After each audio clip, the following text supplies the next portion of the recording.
Tindika télévision, chers internautes, nous avons la mawa, nous avons l'information pour Daniel Nsafou, un journaliste vraiment engagé pour la libération de la République démocratique du Congo, RDC, nous avons essayé parce que nous avons simbaté, nous avons la crise au niveau, nous avons la classe de Malongate, nous avons la difficulté dans les bélés. Mais vous voyez qu'en Afrique, ceux qui peuvent télémer le régime, ils ont la mboka, la rabine est martyr, la victime de la politique d'Afrique. Daniel Nsafou, nous avons au monde entier, les victimes d'arrestation arbitraire. Bakangi na terrasse un jour avant marche, dans les 29, bakangi na police intervention rapide. Et nous avons que Daniel Nsafou a arrêté, puis agressé ou tabassé dans l'hôpital, na pire, où il y a victoire. Mais vous voyez que les gens sont parce que malgré plaignant Zati, vous voyez que les gens sont finis de Konzamboka. Vous voyez des vidéos, mais il y a solo ceux qui a fini chef de l'État, mais plein de fois dans la Konzamboka, il faut fondre les gens. C'est-à-dire, là, mon Konzamboka, président de la République, un citoyen congolais, soit lésé quelque part. À la plainte, à fondre un Nsafou. Ba attendre Nsafou, ba la poyi wapi, ba kangai, ou a déborder kito, ou ba dérapage avec aux arabes moutou.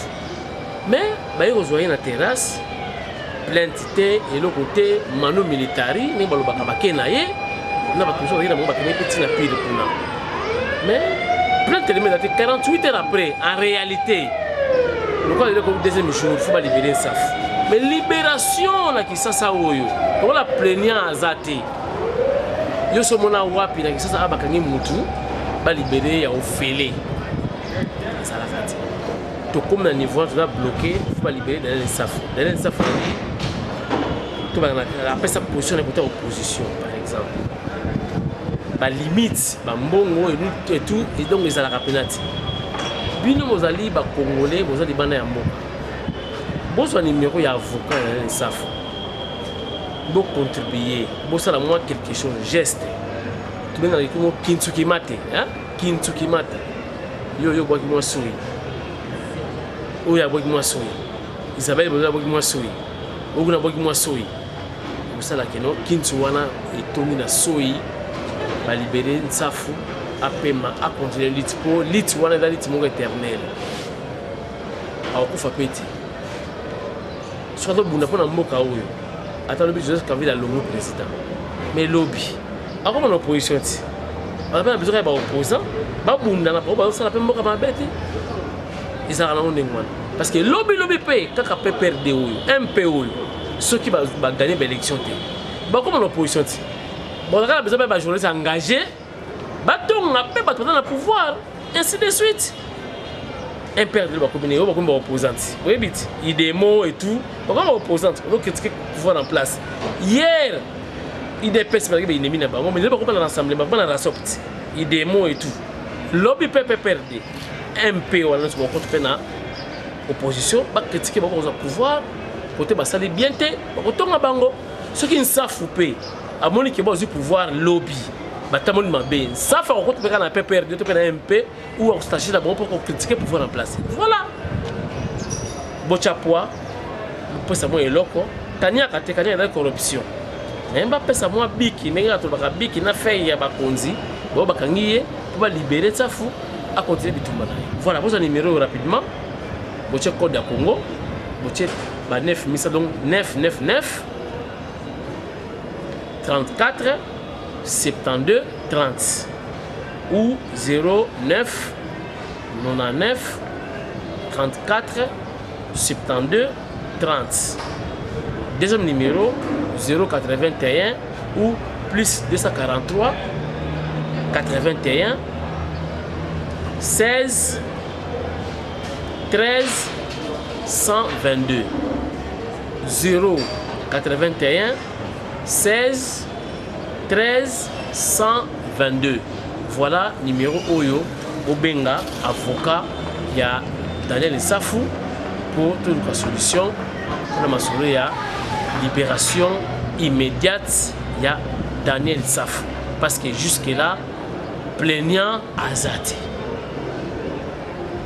bokoyoka sikoyo avocat na ye azobeta masolo tout de suite ndenge ezalaka na tindika télévision elataka te bana tu ya mikili kotalaka biso kaka ndenge ezalaka boyoka sikoyo avocat Daniel Safu a expliqué ndenge bakangaki ye na masolo ndenge ezali nasalaka introduction mais banimero napesi bino bosala yango rapide botinda mwa eloko bo Safu azala libéré epai ya avocat na ye eza nimero na nga ti oyoka mwa asengaki bambongo nga ti eza nimero ya avocat conseil ya Daniel Safu bosalisa ye azala libanda po bitumba et continue à suivre.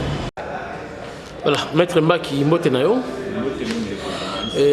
Maître Mbaki toyebi te Kinshasa, Congo ezali koningana, Europe, Amérique, Asie, partout bato baza kotuna ndeko na biso journaliste oyo balingaka ye partout mokili mobimba balingi bayeba problème nini oyo yazwi nani akangi ye. Bon, Daniel Safu bakangaki ye mercredi à 29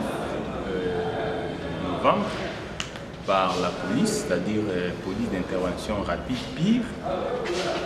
Maki bakendeki na ekuna alalaki kuna. Et ce n'est que hier soir les 30 à 20h 21h ba auditionnaki. Alors, ba auditionné batkal jamais koyebisa ye nani oyo. Batkal jamais koyebisa plaignant aza nani. Batkal jamais koyebisa ye les faits pour lesquels oyo kangi.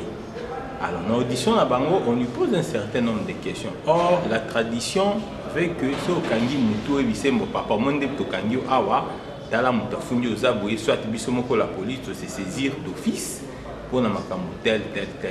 Jusque là, toyebi nanu eloko nini bakangeli ete ba ebisi ete. Donc, biso to considérer ango comme arrestation moko arbitraire parce que au kangi mutu la constitution lobby il faut telo oyebisaye pour nani no kangeli. Voilà, tout ça là ba démarche de mon qui ba OPJ de ici bango que 48 heures na bango ils ont expiré les lots mauvais pour lobby OPJ ceux qui a été mutu en garde à vue, il faut azana pendant 48 heures, sur 48 heures. Kuki soit atiki akei, soit atindi dossier na parquet. Comme ça, parquet a émané à collaborer. Donc jusque là, pour nous, les arrestations arbitraires, éviter pour Nanini, bon, il faut se dire que Daniel Safu, tout le monde sait que c'est un journaliste qui est très engagé.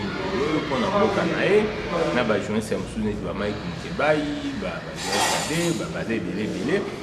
alors voilà pourquoi Toki vous avez surpris que la démocratie base à la cima.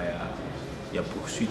Mais du point de vue judiciaire des droits, nous disons c'est un dossier vide parce que tout le monde y prend mon côté, tout le monde éviter pour lesquels elle a poursuivi. Et puis bon voilà. Point de vue procédure, il y a arrestation. Est-ce que c'est correct quand on a moutou, na bar, on met la moi, coca, topé moi maï, topé moi bière, manu, militari, yakei. Est-ce que c'est correct pour nous avocat? Normalement, on peut arrêter quelqu'un n'importe où. Lorsque, par exemple, le mandat d'amener Moko est émis contre lui, ou que la personne a commettre une infraction flagrante, c'est-à-dire auto-commettre une infraction, là, ça commettre une infraction, va couper au kangaï. Or, arrestation à Daniel Safu, jamais la qui est mandat d'amener. Alors, ce qui est une infraction flagrante, c'est-à-dire qu'il y a eu les massicos, il fallait que c'était là où il y a eu donc, au regard de l'arrestation, la procédure est biaisée. Bon, comprendre que Congo komika kaboya donc bola muki ndengo sepeli ke droit au bio appliquer en boye pour nous sepeli ça moko boye régime moko boye et voilà les lois à place wana mais biso tout là confiant et que Daniel Safu c'est un jeune s'engager à ça le mon côté tout là de dossier tout à l'année. Alors tout le monde dit que bah image apparaître déjà qui ça va au monde entier. Daniel Safu na civière babeti ye ndenge toyoki po tomoni elongi eza ya kovimba ekomi ndenge nini eza autorisé soki polisi akangi mutu abeta ye déjà avant ki asamba avant ki akoma condamné est-ce que là c'est autorisé? Bon, dans mon cas, tout ce qui n'est pas autorisé, tout ce qui n'est pas permis, comment on a permis, la police a procédé en cas d'arrestation, le droit il y a tout. La respecter la brutaliser qui est ce qui est vrai. Et voilà pourquoi, qui m'a crise ouana. Pour ça la crise. Oui, effectivement, c'est qui a conduit même que pour transférer, pour perfuser. Mais pour l'instant, pour notre quand même, sentez-moi bien que la condition. Azana hôpital nini, monde entier balingba yeba. Hôpital té azaki na centre médical ezaka na kati ya police wana ya bango c'est. Hôpital police ya wapi? La police d'intervention rapide pire. Est-ce que civil, journaliste, policier, il y a intervention rapide bakangaye? Est-ce correct? Bon, lorsqu'il y a une infraction, tout policier peut se saisir de ça. Lorsqu'il y a une infraction, le cas donné ça pour lui qu'ils aient arrestation. Alors, ce que santé de mon ça va? Oui, bon, visiblement ça va. Visiblement ça va. Sauf que bon, peut-être qu'après qu'il y a bimon, il faut ça moi examen pour la place en il faut cacher na biso yo. Et ça le coup la pour chérie donc la condition est en tant qu'avocat, il y a des avocats conseil à Daniel Safou. Ba pesi motif nini o bakangi Daniel Safou. Il y a on a l'obiti. Daniel Safou bakangi ba auditionner ba ebisi était motif o nini bakangi li. Ba ebisi était nani plaignant. Comprendre, si c'était un plaignant, c'est motif, mais bakangi. Poser quelques questions, ils ont le rôle de bakangi, commis dans la police, comme que tout dans l'autre aux alaki nani, bande ko sala nini. Donc, on est à manière audition oyo, ils a prohibé. Donc ils a prohibé na kati ya mbe kwa mboka. Alors c'est quoi yo Safou na hôpital? Est-ce que libération naie, ils ont certaines tout ils ont qu'il faut dans la conditionner et vous en avez qui avocat. Ils ont dit avocat d'un conseil pour Abima 48 heures après au cas où plaignant à mon année et vous savez la manière. Non, ils ont comme plaignant ils ont que na niveau à la police judiciaire l'OPJ n'a que 48 heures pour à garder à vue comme on dit. Donc après 48 heures soit c'est à tiki moutouakei, soit il faut atteindre dossier devant parquet, ou avoir la compétence pour garder mon quand même pendant un certain nombre de temps. Tout ce qui est dans ça a manqué respect à chef de l'État, a offensé mon konzi mboka. Si on a une plainte, faut et où tu as puisque chef de l'État a porté plainte. Est-ce que c'est possible le chef de l'État porter plainte contre le monde? Oui, tu as dit bon. C'est ça, Bibi sommes dans un dossier, je suis sauté les raisons pour lesquelles de toutes les façons, ce Borobi qui est non tutelle a offensé Kabila ou chef de l'État, comme tu le dis, tu le veux, tu le dis, mais a offensé mon alobinini. Il faut, soit il peut a offensé mon tutelle ou chef de l'État, il faut retourner à l'obi précisément nini. C'est-à-dire que mon tutelle a fini nini. Tu vois, c'est ça l'élément, c'est ça le corps, élément infraction. A fini nini à l'obi, pam, boy, somolo pakal. Donc, ce n'est pas l'obi, dengue yolobi.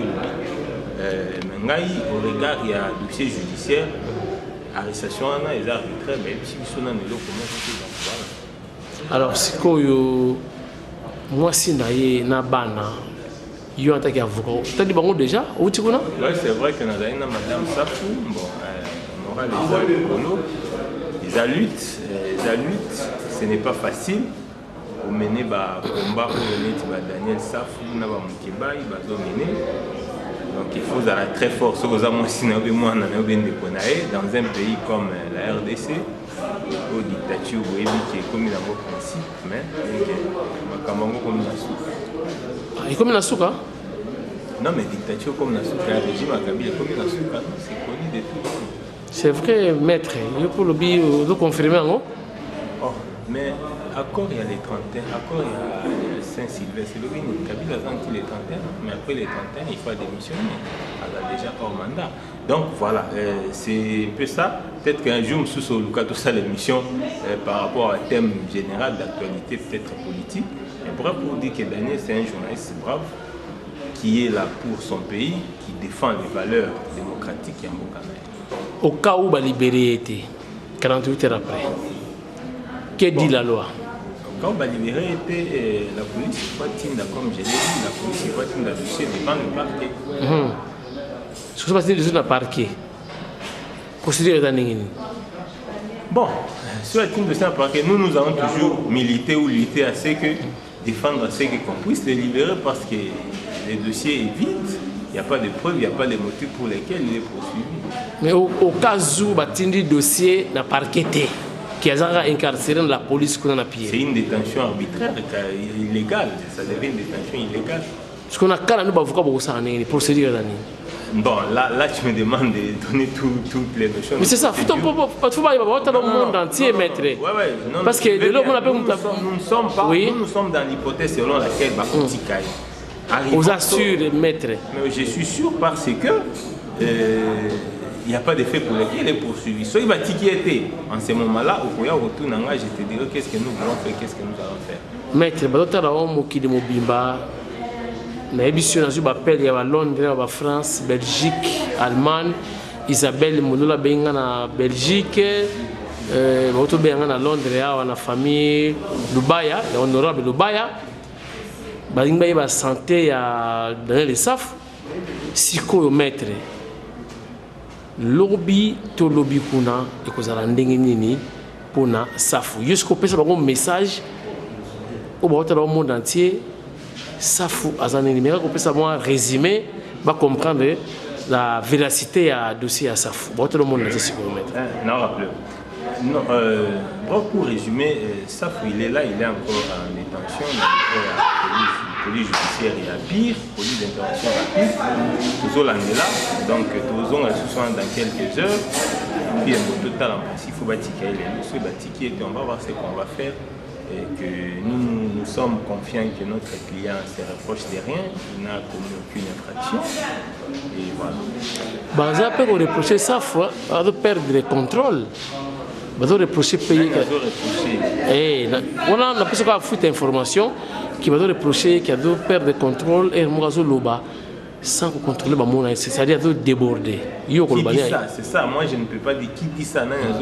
C'est l'OPJ, c'est les magistrats. Bref. J'ai dit on te lobby, mais moi je ne connais pas ça. Ok, merci maître Totsikio. Comme ça, tout à la suite, il y a un dossier après. Merci beaucoup, on est content ici. Voilà.